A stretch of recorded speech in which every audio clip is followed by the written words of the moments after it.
long time since I've made a video. I'm really sorry. Today is Sunday, March 25th, 2018, and it is my 343rd day on testosterone. I am also 6 days shy or so of being 5 months post-top surgery. Yeah, I haven't made a video simply because I have been swamped. So the only way that I can get this video done right now is if I make the video while I'm doing what I need to do. And today, that involves cooking dinner, so welcome to my world. So, what have I been busy with? Well, let's start from the top. I know I've mentioned before, but I'm the president of a nonprofit here in Charlotte, and we're called Transcend Charlotte. I'm not going to get any cooking done while I'm talking to this camera, but we were given a really awesome opportunity. There is another nonprofit in town by the name of Seed 20. Go check them out. And what they do, they choose 20 nonprofits from Charlotte. Those 20 nonprofits get training and coaching on making a 3-minute pitch, asking for money for their organization. After a few weeks of training, we all present our pitches and they pick 10 of us. Those 10 of us then present our 3-minute pitches in front of an audience of around 1,000 people. And the winner gets $20,000 for their organization. So I am representing our organization in that, and it has been very hectic. The nonprofit that I'm a part of is something that I've been really passionate about, mostly because that's the place where I went to find myself.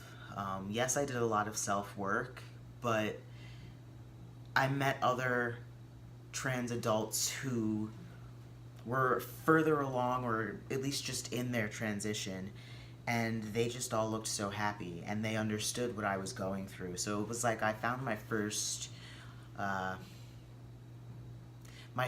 area of full acceptance, no questions asked in this group. And so I want to help other people feel that, which is why I've been putting so much time and effort into this 3-minute pitch. If you're interested in what Transcend Charlotte does, I'm going to put the website down below, and you can check it out. We are working on building a new website, so if anyone has experience with website building and wants to donate perhaps their time and skills, I would love the help. Because right now I'm working on it, and I A, am busy, and B, I'm not that talented. Now let's go into transition updates. Let's start out with the physical, because that's the easiest for me to knock out. Head to toe-ish. Head. My hairline, it's changing. It's pushing a little further back, but it's not like a serious balding issue. It's just masculinizing. Face.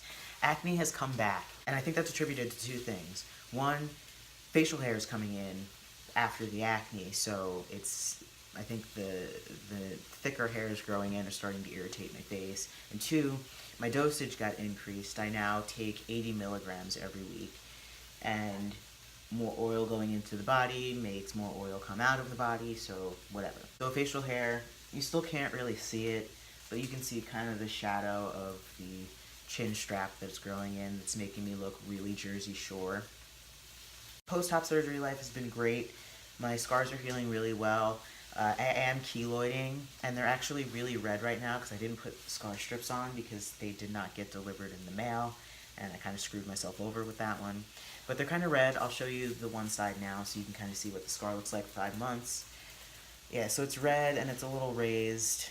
That's the one nipple, my right one specifically, and here's kind of the center of it.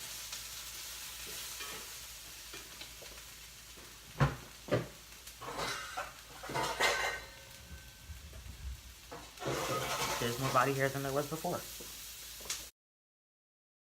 And then there's body hair. What I really want to talk about is what it's like interacting with men after being socialized as female for 30 plus years.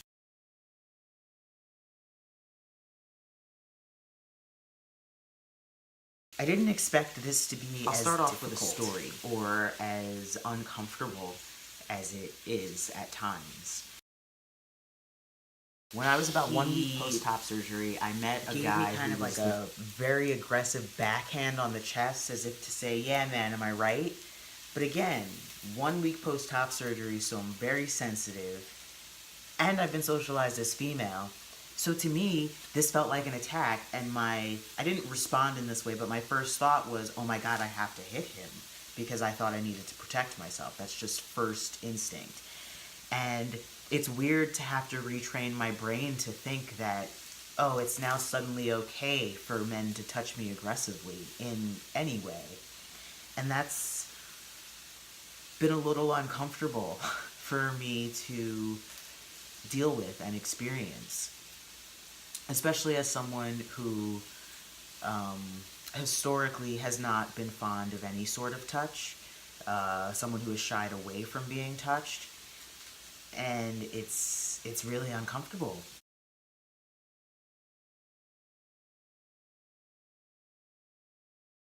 Another example is I met a man at a function for the nonprofit, and he grabbed my hand to shake it, grabbed it with his other hand, and he just held on.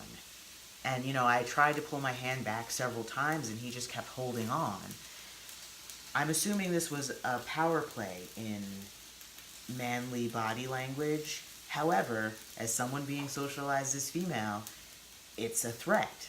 So the only way I knew how to get out of it was to grab his wrist and squeeze, and once I did that, he let go of my hand. But what is that about? I'm lost. I have no idea why that has to happen.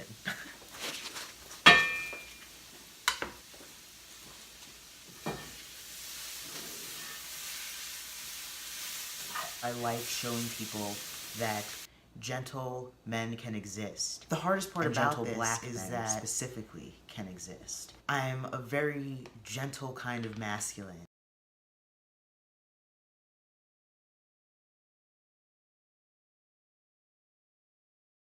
And it's something that I wanted to the reason why this is so hard for me keep is because I sort of pride myself on being and the cisgender male world is testing my aggressiveness. And it's been a challenge to figure out how to remain gentle but still assert myself. I think this is going to be an ongoing issue. Hey, get off the counter. What are you doing?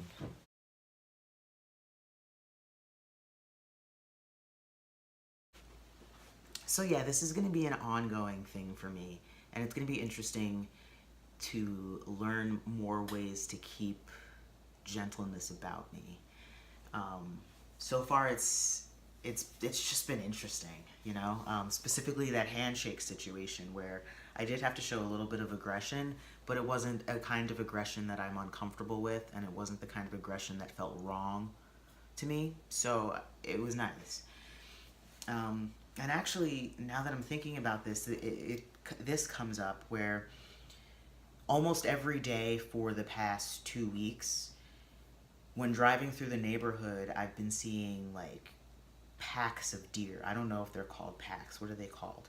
Groups of deer. I mean, you know, I'm not seeing like 1 or 2 here and there. I'm seeing like 6, 7, and 8 traveling together.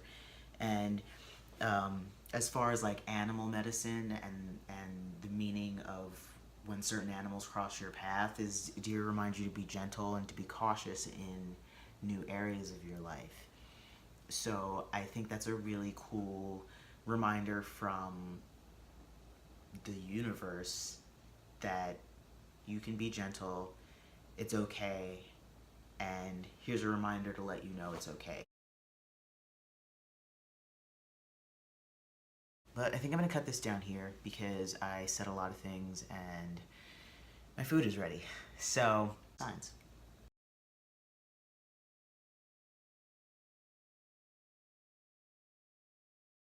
Big love. I'm sorry for taking so long to make another video, but I will make one very soon for you. Thank you for watching, and again, check out Transcend Charlotte if you are a web developer or a designer who knows how to work with WordPress.